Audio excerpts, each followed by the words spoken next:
नमस्कार दोस्तों, स्वागत है आपका एक बार फिर आज की ब्रेकिंग न्यूज़ में। जी हाँ, आज की तमाम बड़ी और महत्वपूर्ण खबरों में हम आपको बताने वाले हैं देश और दुनिया की तमाम बड़ी खबरें।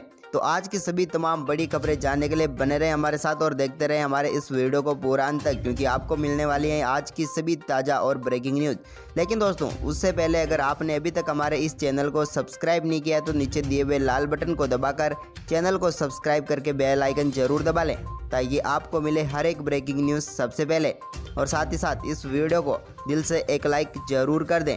तो चलिए बढ़ते हैं आज की तमाम बड़ी और महत्वपूर्ण खबरों की तरफ। तो चलिए बढ़ते हैं आज की पहली बड़ी खबर की तरफ। राजस्थान में पान, गुटखा, तंबाकू की बिक्री की अनुमति मिली, रेड जोन में खुलेंगे पार्क। जी हां, राजस्थान सरकार ने सोमवार को राज्य में पान, गुटखा, तंबाकू की बिक्री रेड जोन में सार्वजनिक पार्कों, टैक्सी, कैब सेवा शुरू करने का निर्णय लिया है।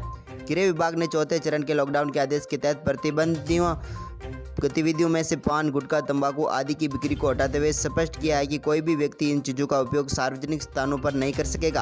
आदेश के मुताबिक सार्वजनिक स्थानों पर थूकना अभी भी दंडनीय अपराध है। लॉकडाउन 4.0 के दिशा निर्देशों में संशोधन करते हुए राज्य सरकार ने रेड जोन में सामाजिक दूरी, सैनिटाइजेशन की शर्तें सुनिश्चित करते हुए टैक्सी, ऑटो, कैब की सेवाओं की स्वीकृति दी है। सरकार ने रेड जोन इलाकों में सुबह 7 बजे से शाम 6:45 बजे तक सार्वजनिक पार्कों को खोलने की अनुमति प्रदान की है। उल्लेखनीय है कि ऑरेंज ग्रीन जोन में आने वाले इलाकों में इन गतिविधियों की पहले से ही अनुमति थी। संशोधित आदेश में यह भी स्पष्ट किया गया है कि हाथ रिक्शा, कियोस्क, खाने की छोटी दुकानें, जूस, चाय, अन्य सामान की दुकानों को स्वीकृति प्रदान की गई है, लेकिन स्वच्छता, स्वास्थ्य का ध्यान रखना होगा। इसके साथ ही लोगों को एकत्रित होने पर भी रोक लगाई गई है। और साथ ही सबसे बड़ी खबर है कि राजस्थान में पान, गुटखा, तंबाकू की बिक्री की अब अनुमति मिल चुकी है और आप यहां पर बिक्री कर सकेंगे इन सभी चीज़ों की। वहीं पर चलिए बढ़ते हैं अगली बड़ी खबर की तरफ। आज यूपी जाएगी 8 ट्रेनें, बिना मैसेज मिले जाएं श्रमिक। जी हाँ, उत्तर प्रदेश अपने गृह राज्य लौटने के लिए जो श्रमिक रजिस्ट्रेशन करवाने के बाद प्रशासन के मैसेज का इंतजार कर रहे हैं, उनके लिए अच्छी खबर है। प्रशासन ने उनके लिए 26 मई को विशेष व्यवस्था की है। मंगलवार को लुधियाना रेलवे स्टेशन से चलने वाली इन 8 ट्रेनों में वो श्रमिक जा सकेंगे जिनको मैसेज नहीं आया है। बस श्रमिकों को ट्रेन चलने से 4 घंटे पहले लड़कियों के सरकारी कॉलेज में मेडिकल स्क्रीनिंग के लिए पहुंचना होगा। वहां से उन्हें इन ट्रेनों से यूपी भेजा जाएगा।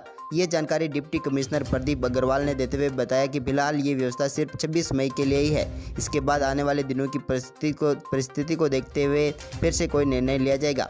प्रत्येक ट्रेन में 1600 व्यक्तियों को भेजा जाएगा। खाने पीने के लिए पानी भी श्रमिकों को निःशुल्क दिया जाएगा। डीसी ने बताया कि मेडिकल स्क्रीनिंग में फिट आने वाले श्रमिकों को ही ट्रेन में जाने की इजाज़त दी जाएगी।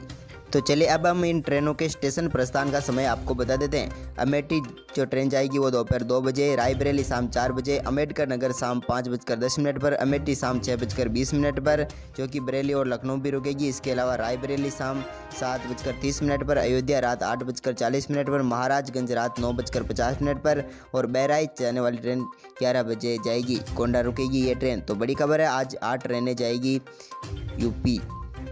वहीं पर चले दोस्तों बढ़ते हैं अगली एक और बड़ी खबर की तरफ। विमान से आने वाले हर व्यक्ति को 14 दिन के लिए क्वारंटाइन में रहना जरूरी होगा, महाराष्ट्र सरकार। जी हाँ, देश के सभी हवाई अड्डों पर आज विमानों की आवाजाही शुरू हो गई। इसी बीच दूसरे राज्यों से विमानों के जरिए आने वाले यात्रियों के लिए महाराष्ट्र सरकार ने दिशा निर्देश जारी किए हैं। इनके मुताबिक हर यात्री की थर्मल स्क्रीनिंग होगी और हाथ पर होम क्वारंटाइन की मोहर लगाई जाएगी। सभी यात्रियों के लिए महाराष्ट्र आने की वजह बतानी होगी और 14 दिन के लिए होम क्वारंटाइन में रहना अनिवार्य होगा। हालांकि दिशा निर्देशों में कहा गया कि यदि कोई यात्री किसी दफ्तर में काम करता है तो स्थानीय प्रशासन होम आइसोलेशन में कुछ रियायत भी दे सकता है। इसके अलावा यदि कोई यात्री महाराष्ट्र आता है और 1 सप्ताह में वापस लौट जाता है तो उसे होम आइसोलेशन में रहना जरूरी नहीं है, लेकिन ऐसे यात्रियों को अपना पूरा विवरण राज्य सरकार को मुहैया कराना होगा। इसी दौरान इन यात्रियों को कोरोना के हॉटस्पॉट इलाकों में जाने की इजाज़त नहीं होगी। महाराष्ट्र सरकार की तरफ से जारी दिशा निर्देशों में आगे कहा गया कि यदि कोई यात्री रिहायशी परिसर में रहने नहीं चाह रहा तो उसे अपने रहने के स्थान के बारे में प्रशासन को सूचित करना होगा, ताकि सैनिटाइजेशन का काम किया जा सके। यात्रियों को हवाई अड्डे तक सड़क मार्ग से जाने की अनुमति दी गई है, लेकिन इन दौरान इन्हें कंटेनमेंट जोन में गुजरने की इजाज़त नहीं होगी। रेड जोन में रहने वाले यात्रियों को बाहर जाने से पहले प्रशासन से अनुमति लेना जरूरी होगा। इससे पहले महाराष्ट्र सरकार की ओर से जारी की गई कि मुंबई हवाई अड्डे से सोमवार से रोजाना 50 उड़ानों का संचालन किया जाएगा। महाराष्ट्र भारत में कोविड-19 संक्रमण से सबसे अधिक प्रभावित राज्य है। यहां पर कोरोना वायरस संक्रमण के मामले 50,000 का आंकड़ा पार कर चुके हैं। तो दोस्तों बड़ी खबर है, यहाँ पर इस समय विमान से आने वाले व्यक्ति को 14 दिन के लिए क्वारंटाइन में रहना होगा। महाराष्ट्र में जो भी व्यक्ति हवाई यात्रा के जरिए यहाँ पर पहुँच रहा है उन सभी को। तो बड़ी खबर है महाराष्ट्र। वहीं पर बढ़ते हैं एक और बड़ी खबर की तरफ। सीकर से बिहार गई श्रमिक स्पेशल ट्रेन, 1400 श्रमिक गए बेगूसराय। जी हां, राजस्थान के सीकर जिले में लॉकडाउन की वजह से फंसे बिहार के मजदूरों को उनके घर तक पहुंचाने के लिए सीकर रेलवे स्टेशन से श्रमिक स्पेशल ट्रेन रवाना हुई। ट्रेन करीब 1400 श्रमिकों को लेकर बिहार के बेगूसराय जिले में पहुंचेगी। जिला कलेक्टर यज्ञ मित्र सिंह देव ने बताया कि पहले श्रमिकों की स्वास्थ्य विभाग की ओर से स्क्रीनिंग की गई। उन्होंने बताया कि बिहार जाने वाले सभी श्रमिकों के लिए प्रशासन ने उन्हें रेलवे स्टेशन तक पहुंचाने के लिए बसों की व्यवस्था की। उपखंड मुख्यालय से यह बसें श्रमिकों के स्वास्थ्य परीक्षण के बाद सीकर रेलवे स्टेशन पहुंची। उन्होंने बताया कि सीकर शहर के श्रमिकों की स्क्रीनिंग रेलवे स्टेशन पर की गई है। जिला कलेक्टर ने बताया कि ट्रेन में केवल प्रशासन के पास रजिस्टर्ड मजदूरों को ही बिहार भेजा गया है। इनके अलावा किसी भी शख्स को ट्रेन में यात्रा नहीं करने दी गई। लॉकडाउन के बाद से सीकर रेलवे स्टेशन पर सोमवार को दूसरी बार ट्रेन की सीटी बजती सुनाई दी। इससे पहले 15 मई को एक ट्रेन मुंबई से सीकर आई थी, जिसमें सीकर, चूरू व झुंझुनू निवासी महाराष्ट्र में रहने वाले मजदूर पहुंचे थे। तो बड़ी खबर है, ये 1400 यात्री यहां पर सीकर से बेगूसराय पहुंचे।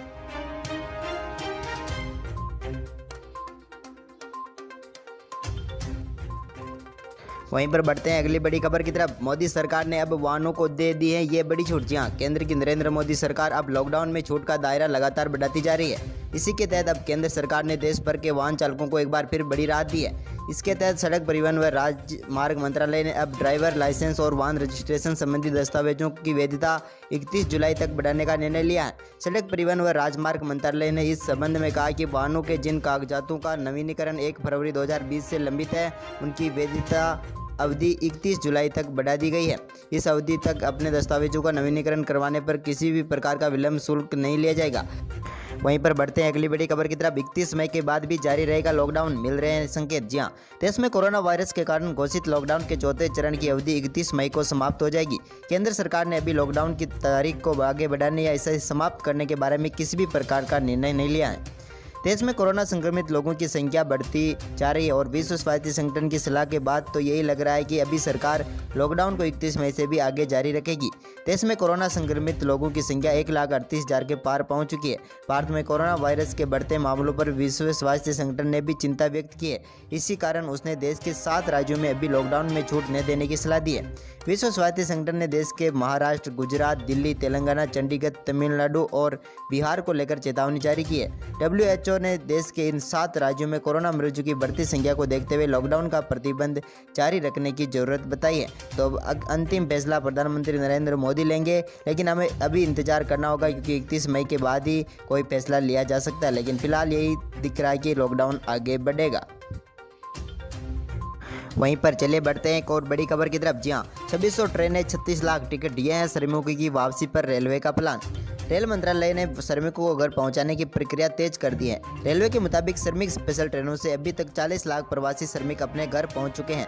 रेलवे ने इन श्रमिकों के लिए 3000 से ज़्यादा श्रमिक स्पेशल ट्रेनों को दौड़ाया है।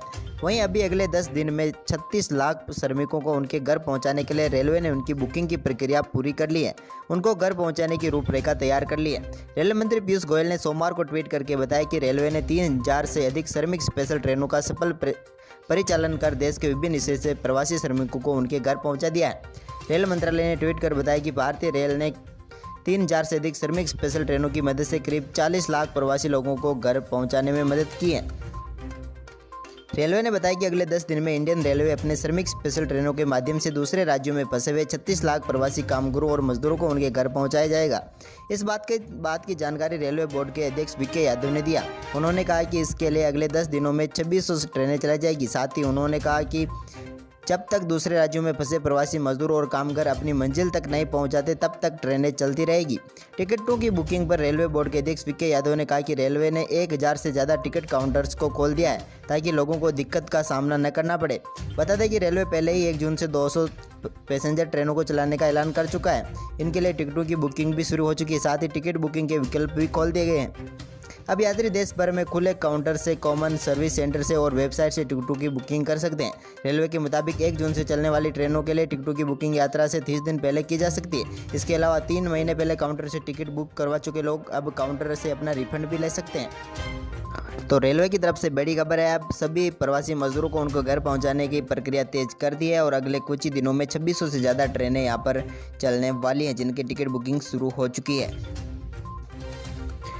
तो आज की तमाम बड़ी खबरों में बस इतना ही। आगे की तमाम बड़ी खबरें जानने के लिए इस चैनल को सब्सक्राइब करके बेल आइकन जरूर दबा लें। धन्यवाद दोस्तों।